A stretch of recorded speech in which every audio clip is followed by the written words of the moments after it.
Welcome to my channel, a list that brings your story about the love of a mafia boss. Now let's listen. The rain hammered against the diner's windows like angry fists, each drop a tiny explosion against the glass. I could smell the coffee burning on the hot plate. Acrid, bitter, the kind of smell that clung to your uniform and followed you home. My feet ached in shoes 2 sizes too small, hand-me-downs from my cousin who'd left town with promises to send money that never came. The fluorescent lights buzzed overhead, their harsh white glow making everything look sickly, washed out, like we were all ghosts haunting this forgotten corner of the city. Table 4 needs a refill, Maya. Sharon's voice cut through the din of clattering plates and muted conversation. I nodded, grabbing the coffee pot with hands that trembled from exhaustion. 14 hours. I'd been on my feet for 14 hours, and the night shift had just begun. The diner smelled like grease and desperation, like every other place I'd worked in this god-forsaken city. Nobody saw me here. Nobody really looked. I was just the girl who poured coffee, who smiled when she didn't mean it, who existed in the spaces between other people's lives. I moved between tables like a shadow, refilling cups, clearing plates, my body operating on autopilot, while my mind drifted to the stack of bills on my kitchen counter. Rent was due in 3 days. The electricity company had sent a final notice.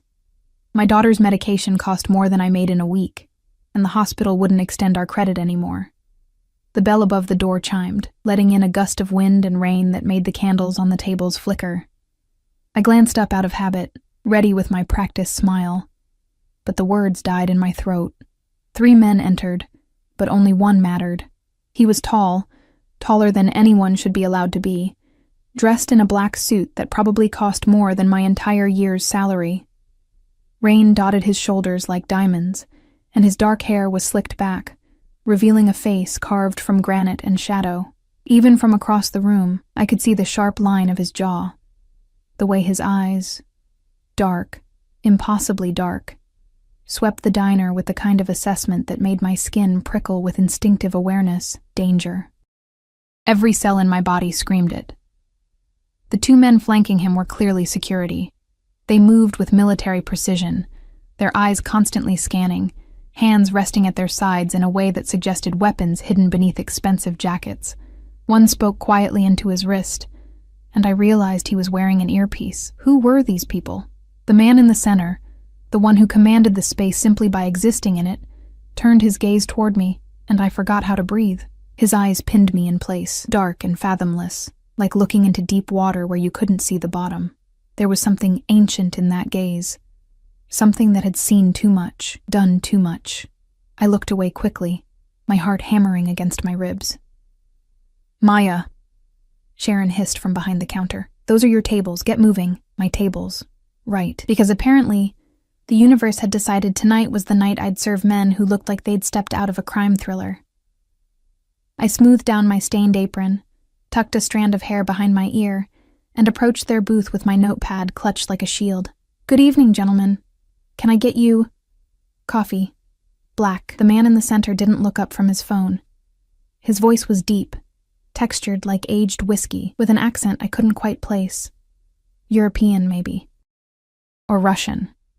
It carried authority, the kind of voice that didn't expect to be questioned. 3. One of the guards added, his eyes never leaving the door. I nodded and hurried back to the counter, my hands shaking as I poured the coffee. The pot felt heavy, unwieldy. Through the pass-through window to the kitchen, I could see Sharon watching the men with wide eyes. "Do you know who that is?" she whispered urgently when I brought the pot to the counter. "Should I?" She looked at me like I'd grown a second head. "That's Dante Volkov. The Dante Volkov." When I still showed no recognition, she grabbed my arm, her nails digging into my skin. "The North Side? The shipping warehouses? The underground clubs? Girl, he basically owns half this city." The name meant nothing to me. I didn't follow crime news or society pages. I worked, I went home to my daughter, I survived. That was all I had energy for. "He's just a customer," I said, trying to keep my voice steady. "Just a—" Sharon laughed, a sharp, brittle sound. Maya, men like that don't just show up at places like this. Something's happening, something bad. But I had rent to pay and a daughter who needed me. So I picked up the coffee pot and 3 cups and walked back to their table on legs that felt like water. I set the cups down carefully, hyper-aware of the man's presence even though he still hadn't looked up. Up close, I could smell his cologne. Expensive, subtle, something with notes of cedar and smoke. It mixed with the scent of rain on his clothes, creating an intoxicating combination that made my head spin. Will there be anything else? My voice came out smaller than I intended. No. Curt. Dismissive. I turned to leave, relief flooding through me, when one of the guards spoke. Boss, we should— The words were cut off by a commotion outside. Through the rain-streaked windows, I could see headlights, too many of them, and the sound of car doors slamming, shouting. Then the unmistakable crack of gunfire. The diner erupted into chaos. Customers screamed, diving under tables. Sharon disappeared behind the counter. The 2 guards immediately moved, flanking Dante Volkov, their hands going to their jackets. But the man himself remained perfectly still, his expression unchanging except for the slight tightening around his eyes. More gunfire. Closer now. The front window exploded in a shower of glass. One of the guards grabbed my arm, pulling me down just as bullets tore through the space where I'd been standing. I hit the floor hard, my knees cracking against the tile. Pain shot up my legs, but it was distant, muffled by the ringing in my ears and the thundering of my heart. "Get down!" the guard shouted, but I was already pressed flat against the floor, my face inches from broken glass and spilled coffee. Through the chaos, through the screaming and the gunfire and the smell of gunpowder mixing with burnt coffee, I saw him. Dante Volkov had moved with impossible speed, drawing a weapon I hadn't seen him carrying. He was at the window, returning fire with the calm precision of someone who'd done this 1,000 times before. This wasn't real. This couldn't be real, but the glass cutting into my palms was real. The blood on my uniform was real. The terror clawing up my throat was devastatingly, horrifyingly real. The gunfire stopped as suddenly as it had started. In the ringing silence that followed, I heard car engines roaring away, tires squealing on wet pavement. Then nothing but the rain and the sound of my own ragged breathing. "Clear," one of the guards said into his wrist. Dante Volkov lowered his weapon, his movements controlled, economical. His eyes swept the diner, cataloging damage, assessing threats. When his gaze landed on me, still pressed to the floor, trembling, probably looking like a terrified animal, something flickered across his face. Not quite concern, but something close to it. "You," he said, gesturing toward me with 2 fingers. "Come here." Every instinct screamed at me to run, to hide, to become invisible the way I'd learned to do so well, but my body betrayed me, responding to the command in his voice before my brain could catch up.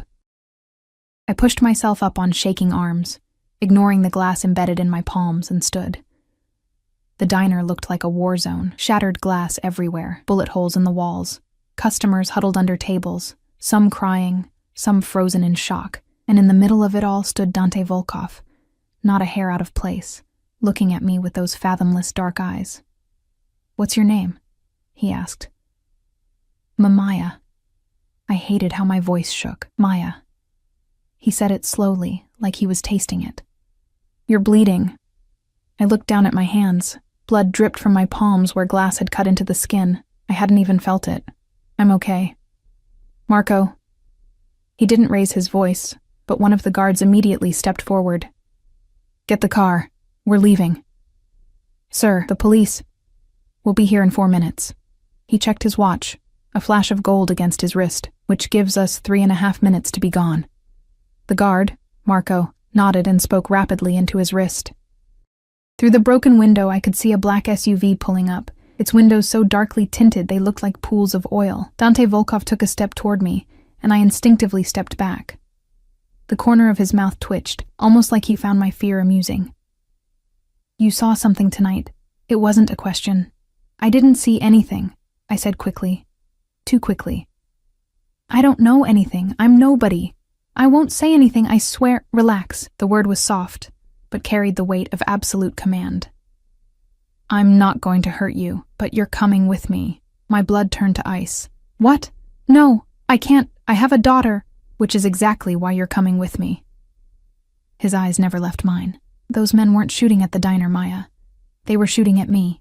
And you were in the way, which means they saw you, which means you're not safe here. But I didn't do anything. Doesn't matter what you did. He was already moving toward the door, his guards flanking him. Matters what they think you saw. What you might tell the police. Sirens wailed in the distance, growing closer. Sir, we need to move, Marco said urgently. Dante Volkov paused at the door, rain streaming in through the broken frame. He turned back to look at me, and in his eyes, I saw something that terrified me more than the guns, more than the blood, more than everything that had just happened. Inevitability. You can come willingly, he said quietly, or Marco can carry you. Either way, you're leaving with us. Choose. The sirens were getting louder. Red and blue lights painted the walls. I thought of my daughter, safe with my neighbor 3 blocks away. I thought of the bills on my counter, the medication running low, the life I'd barely been holding together with spit and prayers. I thought of how invisible I'd been just 20 minutes ago, just another tired waitress in a forgotten diner. And I thought of the blood on my hands, and the bodies that might follow if I stayed. I took a step toward the door, then another. Dante Volkov's expression didn't change, but something in his posture relaxed, just slightly. Smart girl. The rain hit me like a physical blow as I stepped outside. Marco opened the door of the SUV, and I climbed in, my wet uniform clinging to my skin, my hands still bleeding, my entire world narrowing to this moment, this choice, this terrible, irrevocable mistake. Dante Volkov slid in beside me, close enough that I could feel the heat radiating from his body. The door closed with a heavy, final thunk. The locks engaged with a click that sounded like a prison cell door closing. The SUV pulled away just as the first police car skidded into the parking lot, and I watched through the tinted windows as the diner, my job, my life, everything I'd known, disappeared into the rainy darkness behind us. The SUV moved through the city like a shark through dark water, silent, predatory, unstoppable. I pressed myself against the door, as far from Dante Volkov as the confined space would allow, my bleeding palms leaving smears on the leather seat. The interior smelled like leather and that cedar smoke cologne, so different from the grease and burnt coffee I'd been breathing for hours that it made my head spin. Nobody spoke. The only sounds were the whisper of tires on wet pavement and the rhythmic thump of the windshield wipers. Through the tinted windows, the city slid past in streaks of neon and shadow. I didn't recognize these streets. We were heading away from the north side, away from everything familiar, into neighborhoods where the buildings grew taller and the lights grew brighter. Where are you taking me? My voice sounded strange in the silence, small and fractured. Somewhere safe. Dante didn't look at me. He was checking his phone, his thumbs moving across the screen with practiced efficiency. In the glow of the display, his face looked carved from stone, all sharp angles and hard edges. Safe for who? That made him look up. His eyes found mine in the darkness, and I saw amusement flicker there, cold and brief as lightning. Does it matter? Yes. I wrapped my arms around myself, suddenly aware that I was still in my stained uniform, that I smelled like coffee and fear, that I was bleeding on the seats of a car that probably cost more than everything I owned combined. I need to get back to my daughter. Your daughter is being collected as we speak. The words hit me like a physical blow. What? No. You can't. I can, and I did. His voice remained calm, factual. Marco. Status on the child? The guard in the front passenger seat spoke into his wrist, listened, then turned slightly. Victor has her. The neighbor didn't ask questions. They're en route to the safe house now. My heart was trying to claw its way out of my chest. You took my daughter? You kidnapped my daughter? I protected her. Dante's eyes were hard as obsidian. Those men saw you, Maya. They have resources, connections. How long do you think it would take them to find out where you live, who you love, how you can be hurt? I couldn't breathe. The SUV was too small, the air too thick. This wasn't happening. This couldn't be happening. 6 hours ago, my biggest worry had been whether I could pick up extra shifts to cover the electric bill. Now I was in a car with a man who'd just had my daughter taken by strangers. She needs her medication, I said, hating how my voice broke. She has asthma. The inhaler is in the bathroom cabinet, the blue one, not the red. Victor knows. He has the medication. How could he possibly? Because I told him to get everything. Dante slipped his phone into his jacket pocket. Clothes, medication, anything with sentimental value. Your apartment is being cleared as we speak. The world tilted. Cleared? What does that mean? It means you're not going back there. You can't just, I have a lease. You have a life expectancy of approximately 48 hours if you go back to that apartment. His voice was still calm, matter of fact, like he was discussing the weather. The Kozlov brothers don't leave witnesses. They're not creative, but they're thorough. They'll torture you for information you don't have. Then they'll kill you slowly to make an example. Is that what you want for your daughter, to watch her mother die? I pressed my hands over my mouth, tasting blood and salt. Tears burned behind my eyes, but I wouldn't let them fall. Not here. Not in front of him. The SUV turned onto a private road, and I saw gates ahead. Tall, wrought iron, topped with cameras. They swung open as we approached, closing immediately behind us with a clang that echoed in my bones. The driveway stretched ahead, lined with trees whose branches formed a canopy overhead, blocking out the rain and the city lights. Then the house came into view. House was too small a word for it.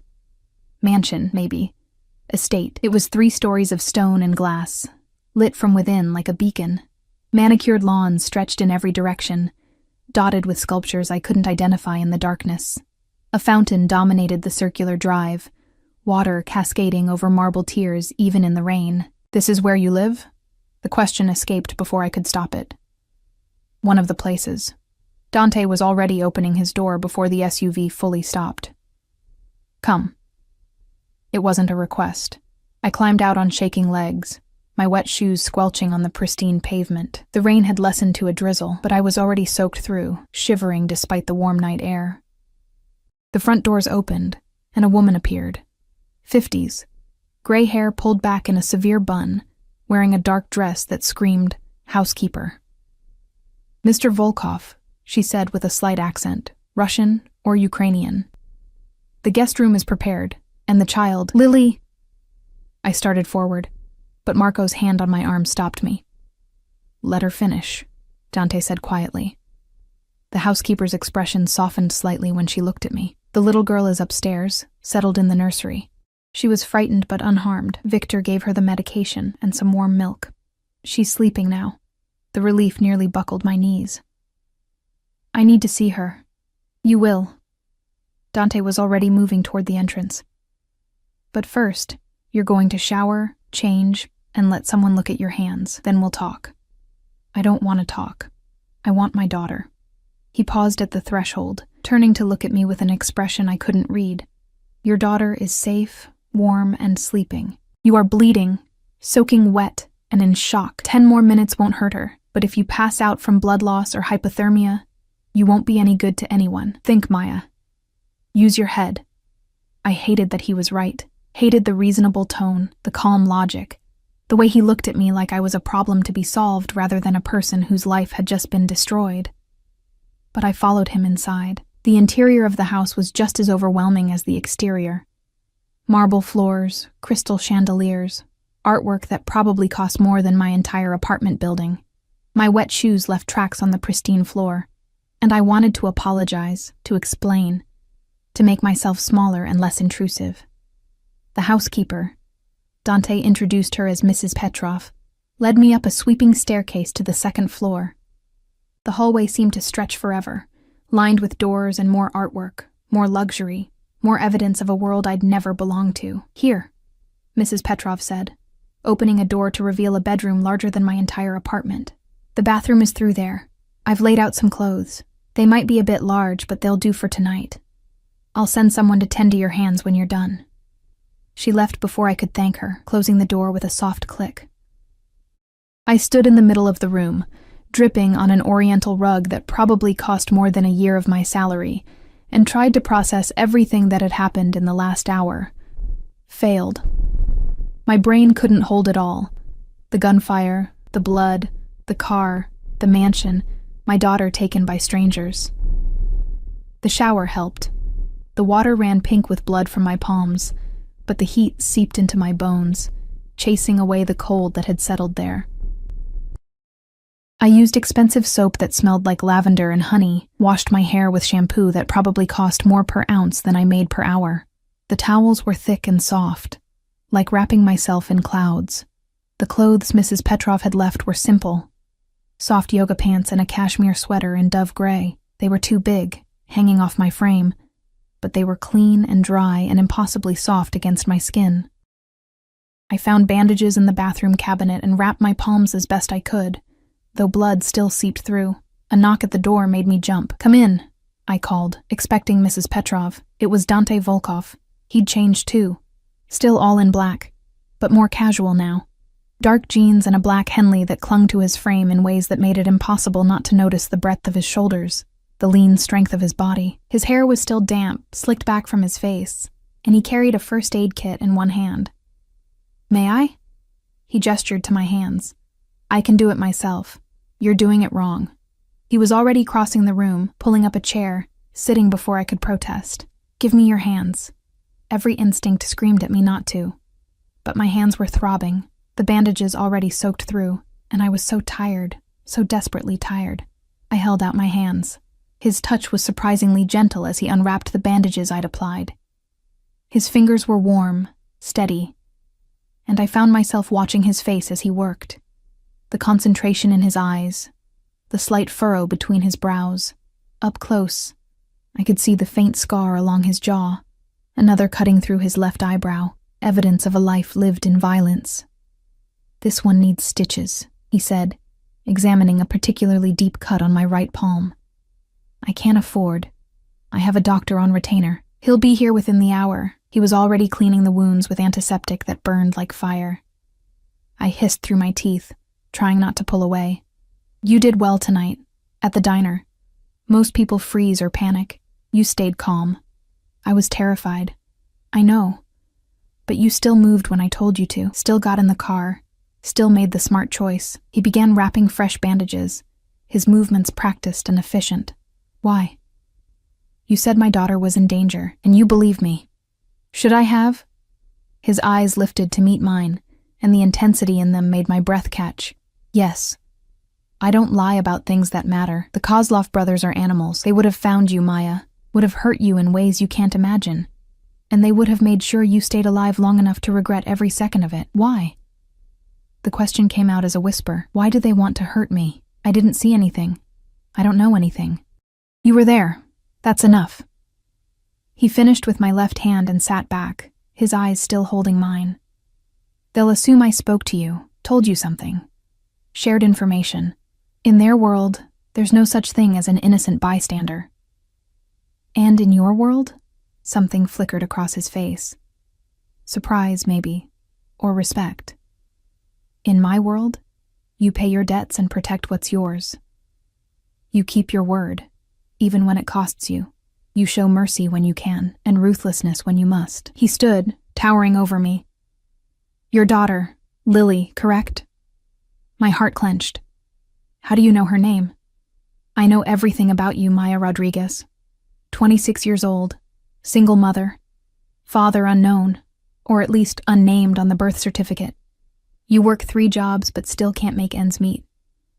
Your daughter has asthma and a mild heart murmur that the doctors say she'll grow out of. You're 2 months behind on rent, 3 months behind on utilities, and you've been stealing food from the diner to feed her." Shame burned through me, hot and acidic. I was going to pay it back. "I don't care about the food." He moved to the window, looking out at the rain-soaked grounds. "I care that you're desperate enough to steal. Desperate people make mistakes. They take risks they shouldn't. They trust people they shouldn't trust. Like getting into cars with dangerous men?" He turned back to me, and for the first time, I saw something that might have been amusement in his eyes. Especially that. A soft knock interrupted whatever he might have said next. Mrs. Petrov entered, carrying a tray with tea and what looked like sandwiches. "The child woke up," she said gently. She's asking for her mother. I was moving before she finished speaking, pushing past Dante, following Mrs. Petrov down the hallway to a room at the far end. She opened the door, and I saw her. My baby girl, my whole world. Sitting up in a bed that dwarfed her small frame, tears streaking her face. "Mama!" I ran to her, pulling her into my arms, breathing in the familiar scent of her strawberry shampoo, mixed with the medicinal smell of her inhaler. She was wearing new pajamas, soft pink cotton covered in stars, and she was warm and safe and whole. "I'm here, baby. I'm here. It's okay." "The man said you were coming," she sobbed into my shoulder. "He said you were safe. But I was scared, Mama. I was so scared." "I know, sweetheart. I know." I held her tighter, feeling her small body shake with sobs. Over her head, I could see Dante standing in the doorway, watching us with an expression I couldn't decipher. "Is this our new house?" Lily pulled back, wiping her eyes. "It's really big. And pretty. The lady gave me cookies and milk. And she said I could have any toy I wanted from the room next door." "We're just visiting," I said carefully, not knowing what else to tell her. "How do you explain to a 6-year-old that you've been essentially kidnapped by a crime lord, that men with guns want to hurt you, that your life as you knew it was over?" "Oh." Her face fell. "I like it here. It smells nice. And it's warm. Our apartment is always cold." The word stabbed through me. I'd failed her. Failed to give her even the basics. Warmth, safety, enough food. And now a stranger had given her more in 2 hours than I'd been able to give her in months. "Why don't you stay with Lily tonight?" Dante said from the doorway. "Get some rest. We'll talk in the morning." "Wait." I looked up at him, this dangerous man who'd upended my entire world. "Why are you doing this? Really? You could have just left me there. Let the police handle it. Why bring me here?" He was quiet for a long moment, his dark eyes unreadable. "Because you remind me of someone," he said finally. "Someone who needed help and didn't get it. Someone who died because I wasn't paying attention." His jaw tightened. "I won't make that mistake twice." He left before I could respond, closing the door softly behind him. I held my daughter as she fell back asleep, her small hand clutching my bandaged one, and stared at the ceiling of this beautiful prison. Outside, the rain continued to fall, washing away the blood from the diner, the evidence of the life I'd lost. And somewhere in this vast house, a dangerous man planned my future without asking my permission. Morning came too soon, and not soon enough. I'd barely slept, listening to Lily's breathing, cataloging every sound in this unfamiliar house. Footsteps in distant hallways, doors opening and closing, the hum of security systems I couldn't see but could feel watching. When pale sunlight finally crept through the heavy curtains, I extracted myself carefully from Lily's embrace and padded to the window. The view took my breath away. Manicured gardens stretched as far as I could see, dotted with fountains and sculptures. Beyond the high walls, I could make out the city skyline in the distance, hazy in the morning light. It was beautiful and terrifying in equal measure. A gilded cage with $1 million view. A soft knock made me turn. Mrs. Petrov entered carrying another tray, this one laden with breakfast foods that made my stomach growl despite my anxiety. "Mr. Volkov requests your presence in his study at 9, she said, setting the tray on a table by the window. "The child may stay here with me. I raised 3 daughters. I know how to care for little ones." "I don't," I started, but she held up a hand. "He is not a patient man, dear, and you will want to hear what he has to say." Her expression softened. "Eat first. You'll need your strength." She left, and I stared at the food. Fresh fruit, pastries, eggs prepared 3 different ways, orange juice in a crystal glass. More food than Lily and I usually had in a week. I forced myself to eat, knowing she was right. Whatever came next, I couldn't face it on an empty stomach. Lily woke as I was finishing, her eyes wide and curious as she took in the room in daylight. "Mama, is this real? Or am I dreaming?" "It's real, baby."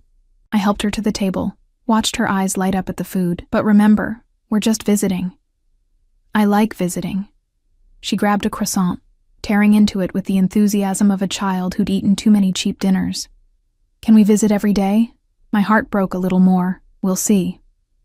At precisely 9 o'clock, a young man in a dark suit appeared at the door. Ms. Rodriguez, Mr. Volkov is ready for you. I kissed Lily's forehead. She was already engrossed in a coloring book Mrs. Petrov had produced from somewhere, and followed him through the maze of hallways. The house looked different in daylight, somehow larger and more intimidating. We passed rooms filled with leather-bound books, rooms with grand pianos, rooms whose purpose I couldn't even guess. The study was on the first floor, behind double doors of dark wood. The young man knocked once, opened the door, and gestured me inside. Dante Volkov stood behind a massive desk, talking on the phone in rapid Russian. He was dressed impeccably again. Charcoal suit, crisp white shirt open at the collar, no tie. Behind him, floor-to-ceiling windows overlooked the gardens. The room smelled like coffee and old books, and that cedar smoke scent I was beginning to associate with him. He held up one finger, wait, and continued his conversation. I stood there awkwardly, taking in the room. One wall was covered in monitors showing security feeds from around the property. Another held weapons, not displayed for show, but locked in a glass case, functional and maintained. A third wall was dedicated to what looked like family photos, though I was too far away to see them clearly. Da, korosho, stelai eto. He ended the call and turned his full attention to me. Sit. I sat in one of the leather chairs facing his desk, feeling like a student called to the principal's office. He remained standing, and I realized it was a power play. Him looking down at me, controlling the space, the conversation, everything. Coffee? He asked. No, thank you. You should eat more. You're too thin. He poured himself a cup from a carafe on his desk, his movements economical and precise. How's your daughter? Happy, well-fed, warm. I couldn't keep the bitterness from my voice. All the things I couldn't give her. His eyes sharpened. Self-pity doesn't suit you, and kidnapping doesn't suit you, but here we are. The words were out before I could stop them. I braced for anger, for violence, for whatever men like him did to women who spoke out of turn. But he just smiled, a small cold curve of his lips that didn't reach his eyes. There it is, he said softly. The spine. I was wondering when I'd see it again. He took a sip of his coffee, watching me over the rim. You're not kidnapped, Maya. You're protected. There's a difference. Is there? Because I can't leave, can I? No. He set down his cup. You can't.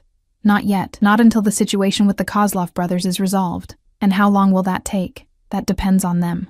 He moved around the desk, perching on the edge of it, closer to me now. Close enough that I could see the gold flecks in his dark eyes, the shadow of stubble along his jaw. They made a move on me last night, bold, stupid, reckless. It tells me they're desperate. Desperate men make mistakes. What did you do to make them desperate? I exist. He said it simply, factually. My family and theirs have been at war for 3 generations. Territory, money, power. The usual things men kill each other over. Last month, I took something that belonged to them. They want it back. What did you take? His smile widened slightly. Their primary money laundering operation.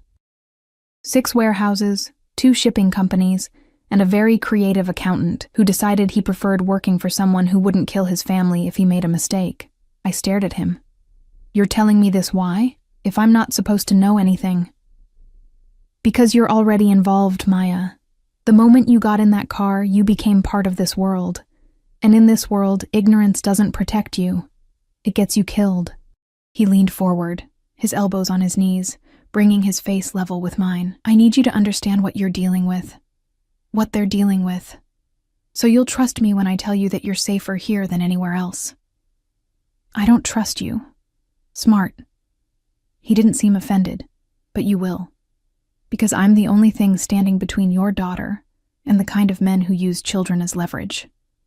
The words sent ice through my veins. They wouldn't. They would.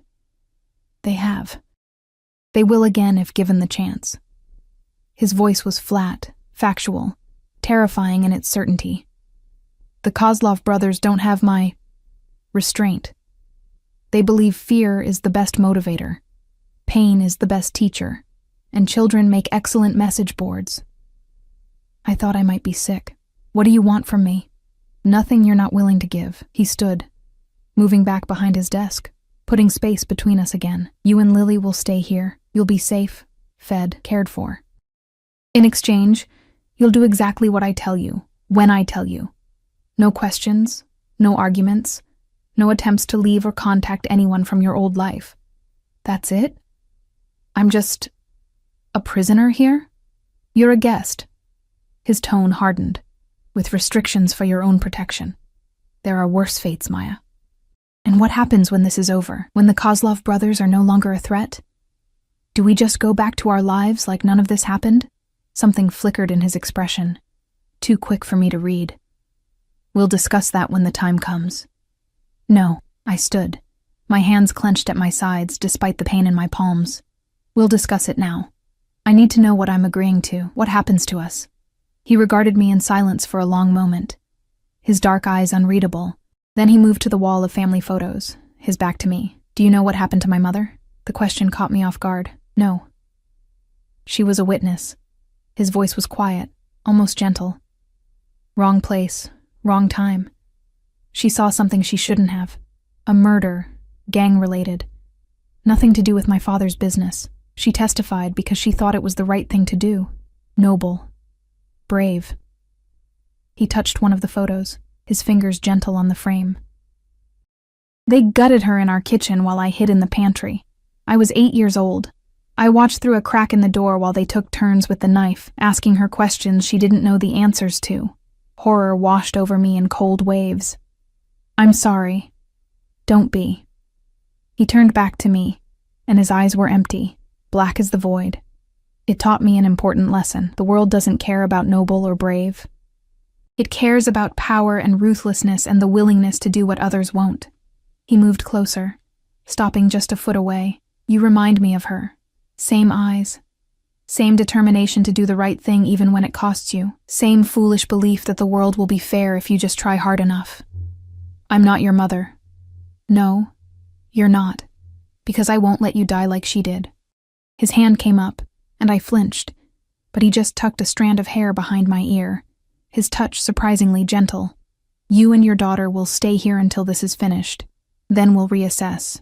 That's all I can promise you right now. That's not good enough. It's all you're getting. He stepped back, the moment of vulnerability gone, replaced by cold authority. Mrs. Petrov will show you around the house. There are rules you need to know, boundaries you can't cross. Learn them. Follow them. And maybe, when this is over, you'll walk away with something better than what you had. And if I refuse, if I take my daughter and leave right now, then you'll both be dead before sunset. He said it without emotion, without threat. Just simple fact. I have 37 men on this property. You wouldn't make it past the front gate, and even if you did, the Kozlov brothers have eyes everywhere. They know your face now, Maya. They know you were with me. That makes you a target. Permanently. The reality of it crashed over me like a wave. There was no going back, no returning to my old life, as terrible as it had been. The moment I'd gotten in that SUV, I'd crossed a line I couldn't uncross. I need to see Lily. Of course. His phone buzzed, and he glanced at it, his expression hardening. Go. Spend time with your daughter. Mrs. Petrov will find you for lunch. I was at the door when his voice stopped me. Maya? I turned. For what it's worth, he said quietly, not looking at me, his attention on whatever message he'd received. I am sorry. You didn't ask for this, didn't deserve it. But I will keep you safe. That's a promise I intend to keep. I left without responding, my mind reeling, my heart pounding. The hallways seemed longer now, more maze-like, and I was grateful when Mrs. Petrov appeared as if summoned, guiding me back to Lily's room. My daughter was painting, her small hands covered in bright colors, her face lit with joy I hadn't seen in months. She looked up as I entered, her smile wide and guileless. Mama, look what I made. It's us in a castle. I looked at the painting, crude, childish, perfect. Two stick figures holding hands in front of a building with too many windows and a garden full of flowers. It's beautiful, baby. Can we really stay here, Mama? Please? I like it here. There's so much food, and my room is warm, and the lady said there's a library with 1,000 books. I knelt beside her, taking her paint-stained hands in my bandaged ones. Would you like that? To stay here for a while? Yes. She threw her arms around my neck. It's like a fairy tale, like we're princesses in a castle. If only she knew how dark this fairy tale really was. The day passed in a blur of tours and rules. Mrs. Petrov showed me the house, 23 rooms, not counting bathrooms and closets. A gym, a pool, a library that did indeed contain thousands of books. A kitchen that looked like something from a cooking show. Gardens with hidden corners and quiet places where you could almost forget you were in a prison. But the reminders were everywhere. Cameras in every room except the bathrooms and bedrooms. Guards at every entrance. Locked doors that required codes I didn't have. And beyond the walls, the city where men with guns searched for the waitress who'd gotten away. That night, after Lily fell asleep clutching a new stuffed bear Mrs. Petrov had given her, I stood at the window of my assigned bedroom. Not the guest room from last night, but a permanent space on the second floor with a view of the gardens. The room was beautiful, all soft grays and whites, with a bed larger than any I'd ever slept in, and a bathroom with a tub deep enough to drown in. I watched the lights of the city in the distance, and wondered if anyone had noticed I was gone. Sharon from the diner would have talked to the police by now. They'd be looking for me, probably thinking I was dead or worse. My landlord would wonder where his rent was. My other jobs would replace me without a second thought. I'd been invisible before, just another struggling single mother in a city full of them. Now I was a ghost, erased from my own life, trapped in luxury I'd never wanted with a man I didn't understand. A knock at the door made me turn. It was late, after midnight, and I couldn't imagine who would be visiting. I opened it to find Dante Volkov standing in the hallway, still dressed despite the hour, looking like he hadn't slept in days. Get some rest, he said quietly. Tomorrow starts your new life, Maya Rodriguez. Better or worse than the old one, that's up to you. He walked away before I could respond, his footsteps silent on the plush carpet, leaving me standing in the doorway of my gilded cage, wondering what fresh hell tomorrow would bring. 3 weeks passed like a fever dream. I fell into a rhythm I never expected. Mornings with Lily in the sunroom where she did lessons with a tutor Dante had hired. Afternoons exploring the vast library or walking the gardens under the watchful eyes of guards who tried and failed to be inconspicuous. Evenings were quiet dinners, sometimes just Lily and me, sometimes with Mrs. Petrov fussing over us like we were her own family. And always, the awareness of him. Dante Volkov moved through the house like a shadow king, appearing and disappearing at odd hours. His presence felt even when he was nowhere to be seen. Sometimes I'd catch glimpses of him through windows, talking intensely with men in dark suits, making phone calls in languages I didn't understand. Standing alone in the garden at dawn with a cigarette and an expression of such profound loneliness it made my chest ache. He rarely spoke to me directly, a nod in passing, brief questions about whether we had everything we needed. Once, he'd stopped Lily in the hallway to admire a picture she'd drawn, and I'd watched from around the corner as he knelt to her level, his voice gentle in a way I'd never heard it, asking her about the colors she'd chosen, the story behind the image. The transformation had been startling.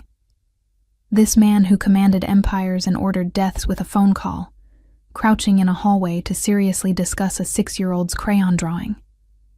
When he stood and saw me watching, something unreadable crossed his face before he masked it. Nodding once and walking away, I was starting to understand why Mrs. Petrov looked at him with such fierce loyalty, why his men would die for him. Several had, judging by conversations I'd overheard. There was something magnetic about him, something that drew people in, even as his danger pushed them away. It terrified me how quickly I was becoming accustomed to this life. How easily Lily had adapted, how her nightmares had faded, replaced by dreams of the garden and the library, and the warm meals that appeared like magic 3 times a day. She was gaining weight, the hollow look leaving her cheeks. Her asthma attacks had decreased. The stress of our old life had been making it worse, the doctor explained when he came to check on her. Everything about this place was better than what we'd had, except for the fact that we were prisoners. The reminder came on a Tuesday afternoon. I'd been reading in the library, a first edition of Jane Eyre that I held like it might shatter, when raised voices drew me to the window. Below, in the circular drive, I saw Dante facing off against two men I didn't recognize. Even from this distance, I could see the tension in his shoulders, the way his hand rested casually near his jacket, where I knew he kept a gun. One of the men grabbed his arm, and suddenly there were guards everywhere, weapons drawn, the peaceful afternoon shattering into something sharp and dangerous. I couldn't hear the words, but I could see Dante's face, cold, merciless, terrifying. He said something that made the man who'd grabbed him go white, then step back with his hands raised. The men left. The guards dispersed, and Dante stood alone in the drive, his hands clenched into fists, his head bowed, looking like a man carrying the weight of 1,000 sins. That night, he appeared at dinner for the first time in a week. "May I join you?" he asked, standing at the entrance to the dining room where Lily and I were eating. "It's your house," I said, keeping my voice neutral. He sat across from Lily, and her face lit up. "Mr. Dante, look, I lost a tooth." She showed him the gap in her smile with pride. "Did the tooth fairy come?" he asked seriously. "Not yet. Mama said she might not know where to find me here. Then I'll make sure she gets the message." He pulled a gold coin from his pocket. I had no idea what it was worth, but it gleamed like captured sunlight. "Consider this an advance payment." Lily's eyes went wide. "Really? For me? Really?" He placed it in her small palm, his large hand gentle. "But you have to promise to use it wisely." "I promise." She clutched the coin like treasure, beaming at him with uncomplicated joy. Mrs. Petrov served the meal, some kind of roasted chicken with vegetables I couldn't name but that tasted like heaven, and we ate in surprising comfort. Dante asked Lily about her day, her lessons, her favorite books. He listened with genuine attention as she chattered about the garden and the cat she'd found and named Snowball, despite it being entirely black. "Can we keep him, Mama? Please?" "Mister." Dante said it's okay. I looked at Dante, who had the grace to look slightly apologetic. The cat was already living on the property. Feral, but friendly enough. I thought, she needs something of her own, I finished quietly. Something that's hers to love. Our eyes met across the table, and something passed between us, understanding, maybe, or recognition. He knew what it was like to be powerless, to have everything controlled by forces you couldn't fight. The coin, the cat, the kindness to my daughter. These were small freedoms in a prison of silk and gold. After dinner, after Lily was in bed with Snowball purring beside her, I found Dante in his study. The door was open, and he was standing at the window again, a glass of amber liquid in his hand. "Thank you," I said from the doorway, "for being kind to her. You didn't have to be. She's a child. Of course I did." He didn't turn around. Children shouldn't pay for their parents' mistakes. Or their parents' bad luck. Is that what this is? Bad luck? You tell me. He finally turned, and in the lamplight he looked exhausted. There were shadows under his eyes, tension in every line of his body. "If you hadn't been working that night, if you'd called in sick, if you'd been assigned different tables, would that be luck? Or fate?" "I don't believe in fate, neither did I. Until I saw you standing in that diner, looking exactly like someone who'd been dead for 30 years. He took a drink, grimacing slightly. "My mother. You have her eyes, her stubborn chin, the same way of standing like you're bracing against a wind nobody else can feel. I'm not her. I know." He set down his glass with more force than necessary, but for a moment, when those bullets started flying, all I could see was her. And I thought, not again. Not while I can prevent it. "So this is about your guilt, about saving someone you couldn't save before." "Maybe." He moved closer, and I could smell the whiskey on his breath, the cedar smoke of his cologne.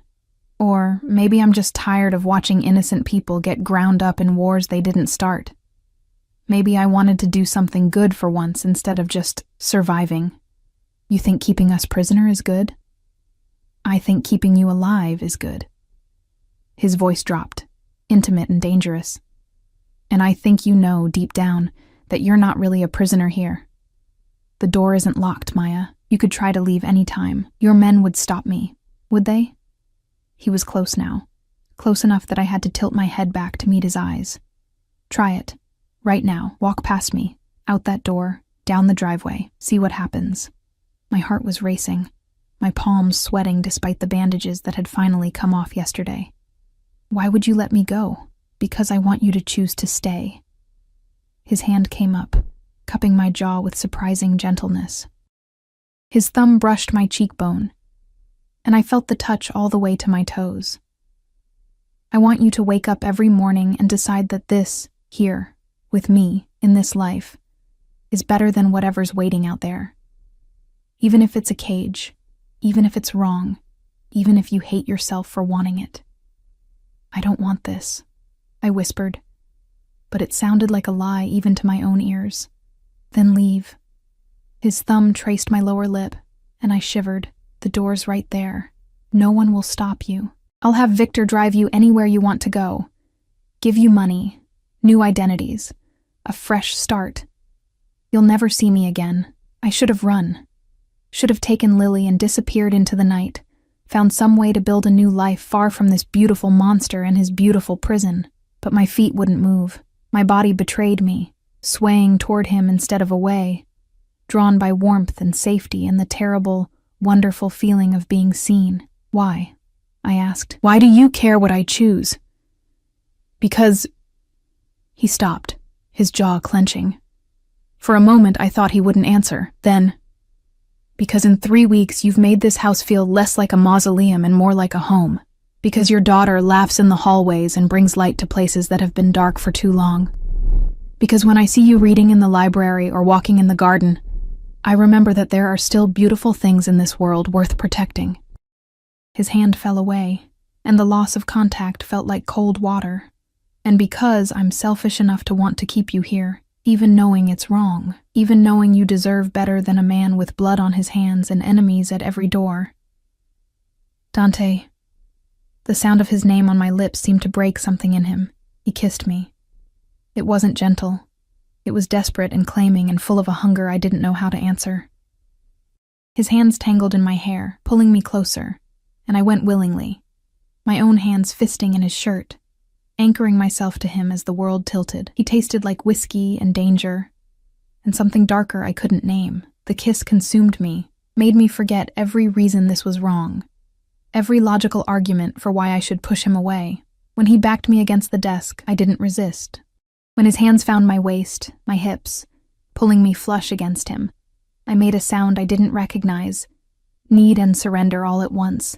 Then my hand brushed against something cold and hard, the gun he kept in his desk drawer, visible now that we'd disturbed papers and books. The reminder of what he was, what this life meant, hit me like ice water. I pushed him away, breathing hard, my lips swollen, my body still singing with want. No, we can't. I know. His voice was rough, wrecked. He looked as shaken as I felt. His carefully maintained control finally cracked. Christ, I know. I'm sorry. Don't. I wrapped my arms around myself, suddenly cold. Don't apologize. It makes it worse. We stood there in the lamplight, the air between us charged with everything we couldn't say, couldn't acknowledge, couldn't have. Finally, he stepped back, running a hand through his hair, his expression shuddering. Get some rest, Maya. Tomorrow is going to be difficult. The words sent alarm through me. Why? What's happening tomorrow? The Kozlov brothers have agreed to a meeting. Neutral territory, both sides represented. We're going to end this. His eyes met mine, dark and bottomless, one way or another. And us? After tomorrow, you'll be free to go. Free to take your daughter and start over somewhere safe. I'll make sure you have everything you need, money, documentation, protection until you're established. You have my word. It was everything I'd wanted to hear 3 weeks ago. Freedom. Safety. A chance to rebuild our lives away from this dangerous world. So why did it feel like my heart was being ripped from my chest? And if I don't want to go? The words escaped before I could stop them. Something blazed in his eyes. Hope, triumph, hunger. Before he crushed it down. Then we'll discuss it after the meeting. If I survive. What do you mean, if you survive? The Kozlov brothers are desperate men, Maya.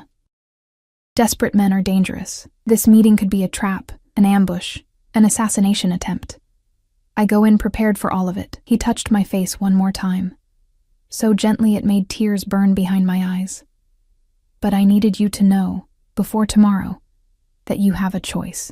You've always had a choice, and whatever you decide, I'll respect it. He left me standing in his study, surrounded by books and weapons, and the ghost of his kiss still burning on my lips.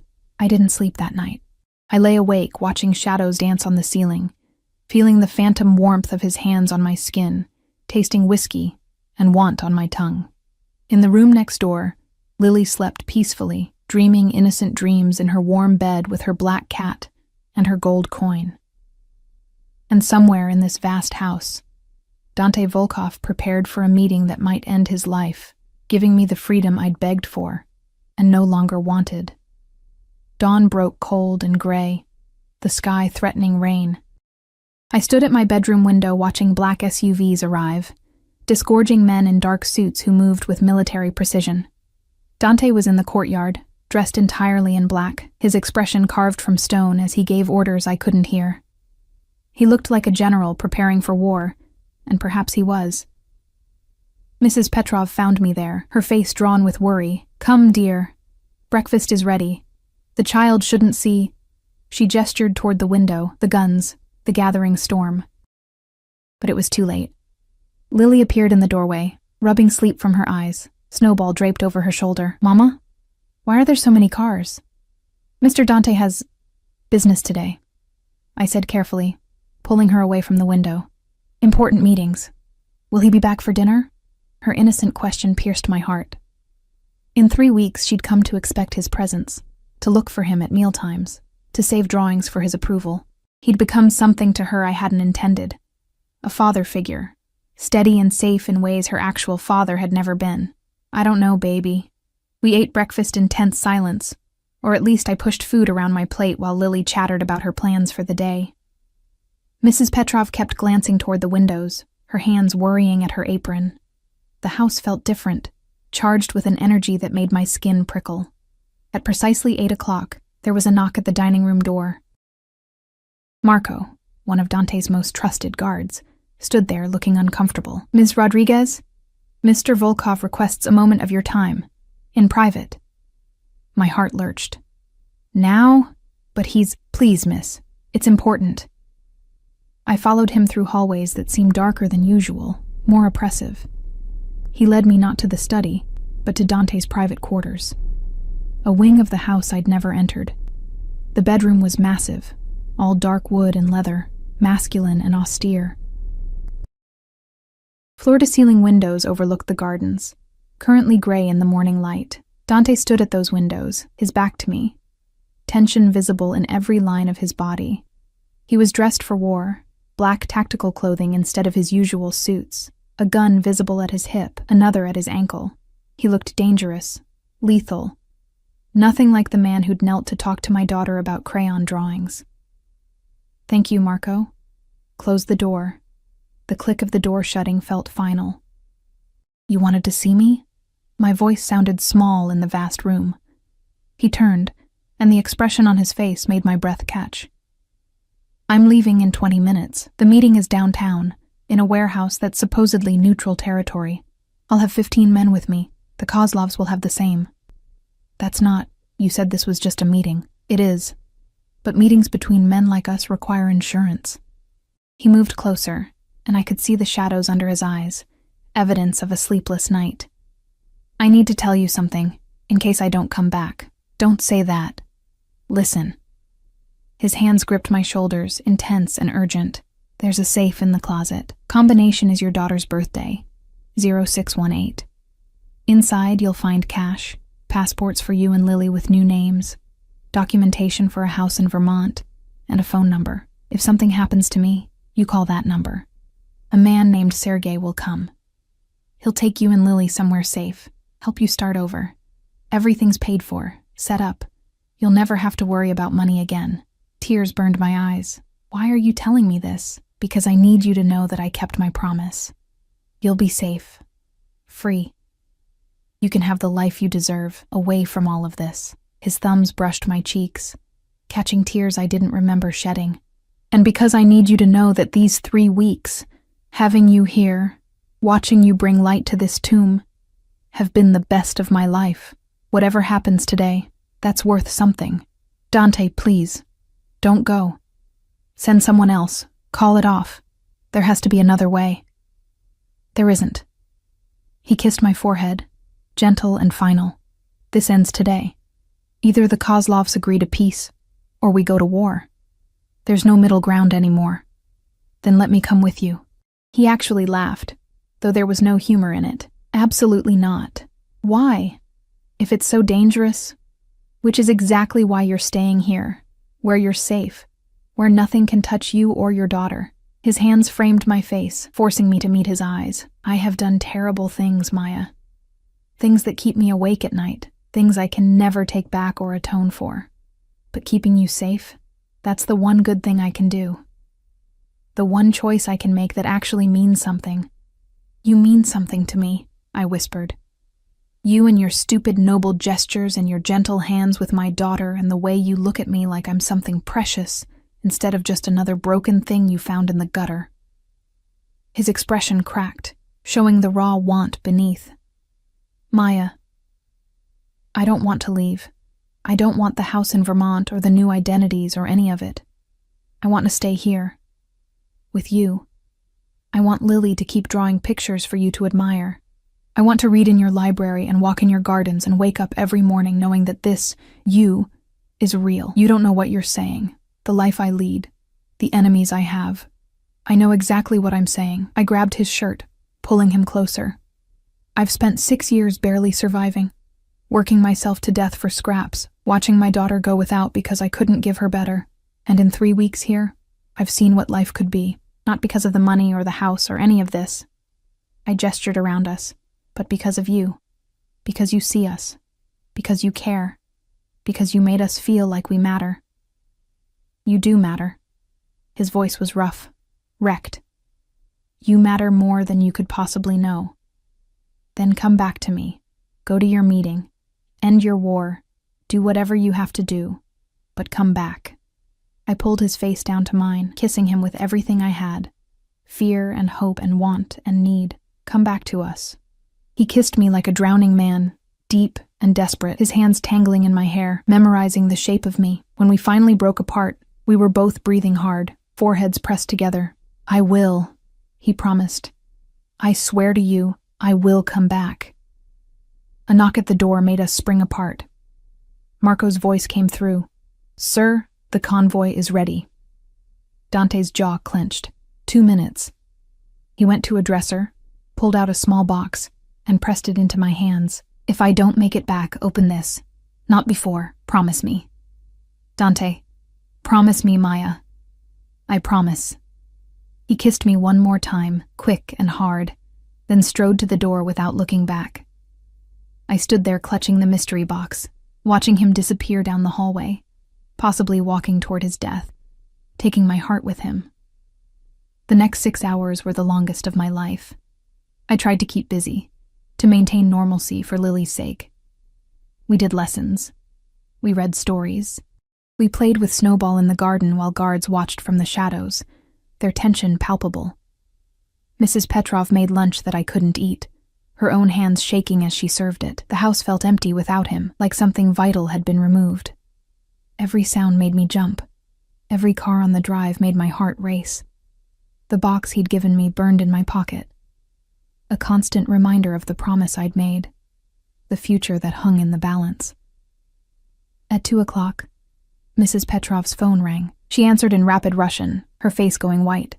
She looked at me, and I knew. Something had happened. Tell me, I demanded, my voice steadier than I felt. There was shooting, many injured. They're bringing him back now. The world tilted. Is he alive? Yes, but hurt. The doctor is coming. She gripped my hand. You should prepare yourself, dear. It's bad. I sent Lily to her room with strict instructions to stay there, then waited in the foyer as SUVs screamed up the drive. Guards poured out, weapons drawn, securing the perimeter. Then they brought him. Dante was unconscious, blood soaking through his tactical gear, his face pale as death. 2 men carried him between them, moving with urgent precision toward a room I'd never seen before, apparently a medical suite, complete with surgical equipment and a doctor already scrubbing in. Wait! I tried to follow, but Marco stopped me. You can't go in there, miss. Let the doctor work. How bad is it? His expression was grim. He took 3 bullets. 2 went through. 1 still lodged near his spine. He's lost a lot of blood. The next few hours are critical. I sank into a chair in the hallway, my legs giving out. 3 bullets. Near his spine. Critical. The box in my pocket felt like lead. Hours crawled past. Guards came and went, their faces drawn. Mrs. Petrov brought tea I didn't drink. Somewhere in the house, Lily was safe with a nanny who'd been called in, insulated from the chaos. And in that room, a man fought for his life while I sat useless and terrified in the hallway. It was dark when the doctor finally emerged, stripping off bloody gloves. He's stable. Unconscious, but stable. I've removed the bullet, repaired what damage I could. He'll need time to heal, and there's a risk of paralysis depending on how the swelling goes, but he's strong. He'll survive. The relief nearly brought me to my knees. Can I see him? Briefly. Don't tire him. He was pale against white sheets, bandages wrapped around his torso, machines beeping softly, but his chest rose and fell with steady breaths. And when I took his hand, it was warm. You came back, I whispered, pressing my lips to his knuckles. You stubborn, impossible man. You came back. His fingers twitched in mine, a barely there squeeze that might have been intentional, or might have been my imagination. I didn't care. He was alive, breathing. Here. I pulled the box from my pocket, staring at it in the dim light. He'd told me not to open it unless he didn't make it back. But he had made it back, barely. And I needed to know what was so important he'd made me promise. Inside was a key and a note in bold, slashing handwriting. For the house on Maple Street. All 3 of you. Always. I didn't understand at first. Then I pulled out a second piece of paper. A deed for a house in the city, in a good neighborhood with good schools. And it wasn't in my name, or even a fake name. It was in Lily's name, held in trust, with me as guardian. He'd bought us a house, not in Vermont, not far away.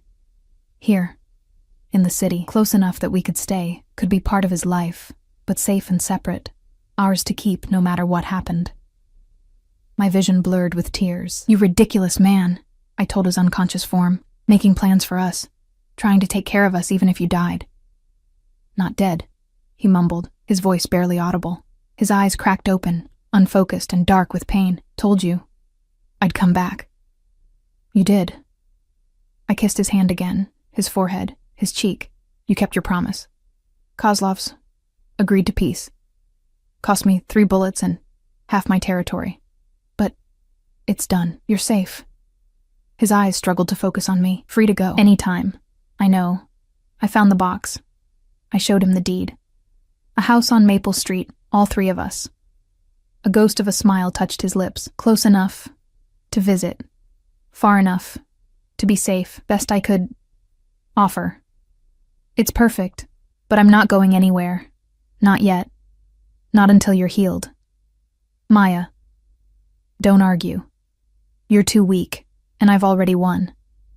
I settled into the chair beside his bed, keeping his hand in mine. Besides, someone needs to make sure you follow doctor's orders. And Lily will want to show you the picture she drew today. And Mrs. Petrov has been cooking your favorite foods for when you wake up properly. His eyes closed, but his grip on my hand tightened. Stay. I'm staying. No, stay, here, with me, both of you. Don't take the house. Stay.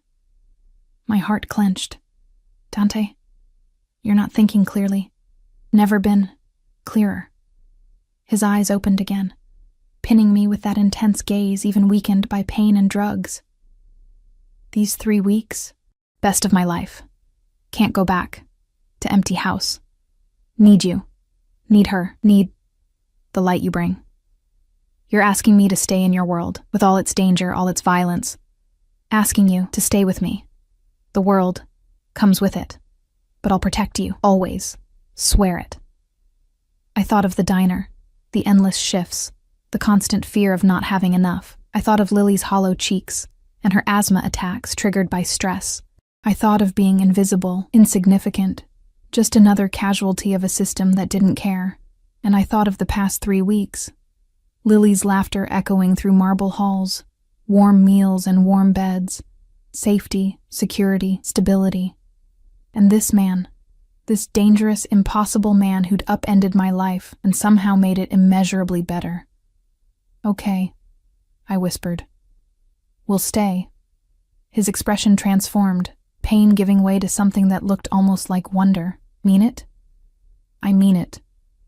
We'll live in the house on Maple Street. I won't take that from Lily. She needs something that's hers. But we'll be here every day, dinner at least. Maybe breakfast too. Weekends, holidays, will be part of your life, and you'll be part of ours. I leaned closer, my lips brushing his. If you'll have us. Always. He pulled me down for a proper kiss, gentle despite the pain he must be in. My family. My light. My home. Rest now. We'll talk more when you're stronger. Love you, he mumbled, already slipping back into sleep. Both of you, my girls. I sat there as he slept, holding his hand, watching the steady rise and fall of his chest. Outside, dawn was breaking, painting the sky in shades of gold and pink. A new day, a new life. The door creaked open, and Lily peeked in, Mrs. Petroff behind her. Mama, is Mr. Dante okay? He's going to be fine, baby. Come here.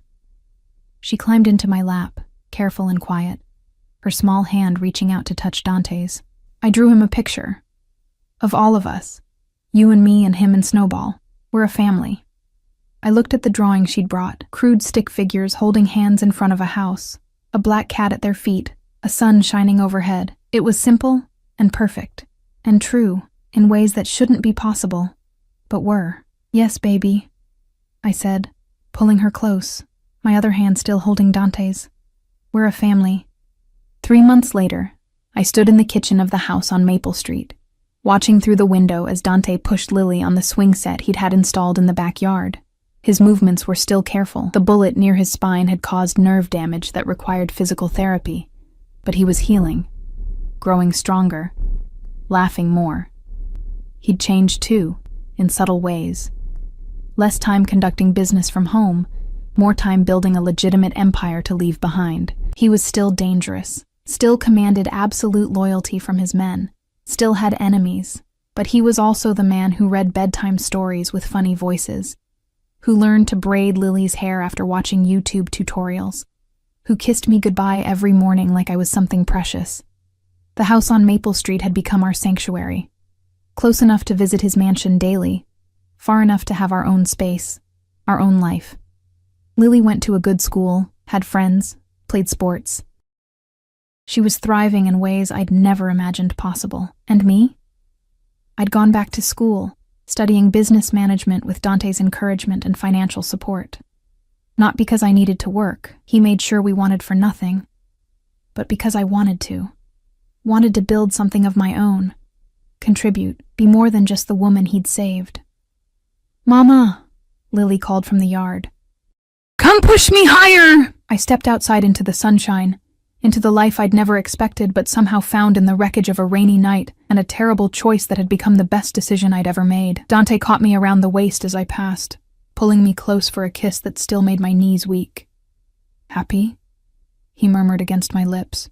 I looked at our daughter shrieking with joy on the swings, at this house that was ours, at this man who'd seen me at my lowest, and chosen to lift me up instead of walk away, happier than I ever thought possible, I said honestly, and it was true. We'd come from different worlds, a struggling waitress and a crime lord, a chance encounter and an impossible choice. But here, in this moment, in this life we'd built together, we were simply a family, imperfect, unconventional, built on foundations that would horrify most people. But ours, real, true. And isn't that what matters in the end? Not how the story starts, but how it transforms. Not the darkness we come from, but the light we create together. I'd found a mafia boss dumped like trash in the aftermath of a gunfight. And my life had changed forever. But he'd found me too. Invisible. Desperate. Barely surviving. And his life had changed just as much. We'd saved each other, and that, I thought, as I ran to push my daughter higher, to make her laugh that pure, joyful sound, was the best fairy tale of all.